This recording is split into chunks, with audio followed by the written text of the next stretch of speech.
সারা দেশের ন্যায় দিনাজপুরে বিরলেও নতুন বছরের প্রথম দিনেই বিনামূল্যে শিক্ষার্থীদের মাঝে নতুন বই বিতরণ উৎসব অনুষ্ঠিত হয়েছে।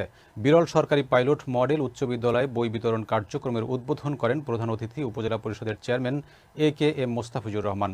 বিদ্যালয়ের সভাপতি ও উপজেলা নির্বাহী কর্মকর্তা আফসানা কাউসারের সভাপতিত্বে বই উৎসব অনুষ্ঠানে উপস্থিত ছিলেন উপজেলা মাধ্যমিক শিক্ষা অফিসার রাবেয়া খাতুন, সহকারী মাধ্যমিক শিক্ষা অফিসার আরিফা ইকবাল, বিরল সরকারি পাইলট মডেল উচ্চ বিদ্যালয়ের প্রধান শিক্ষক মঞ্জুরুল হাসান, সহকারী প্রধান শিক্ষক আতিকুর রহমান সহ অন্যান্য সহকারী শিক্ষক শিক্ষিকাগণ। বিরল উপজেলা পরিষদের চেয়ারম্যান এ.কে.এম. মোস্তাফিজুর রহমান ও উপজেলা নির্বাহী কর্মকর্তা আফসানা কাউসার বিরল বালিকা উচ্চ বিদ্যালয়, বিরল আদর্শ উচ্চ বিদ্যালয় সহ বিভিন্ন সরকারি প্রাথমিক ও মাধ্যমিক বিদ্যালয় এবং মাদ্রাসায় বই উৎসব অনুষ্ঠানের বই বিতরণ কার্যক্রমের উদ্বোধন করেন। বিরল উপজেলার বেতুড়া উচ্চ বিদ্যালয়ে বই বিতরণ অনুষ্ঠানে প্রধান অতিথি ছিলেন উপজেলা আওয়ামী লীগের সাধারণ সম্পাদক ও বিদ্যালয় পরিচালনা কমিটির সভাপতি রমাকান্ত রায়। বিরল উপজেলার প্রতিটি সরকারি প্রাথমিক ও মাধ্যমিক বিদ্যালয় এবং মাদ্রাসায় এ বই বিতরণ উৎসব অনুষ্ঠিত হয়েছে।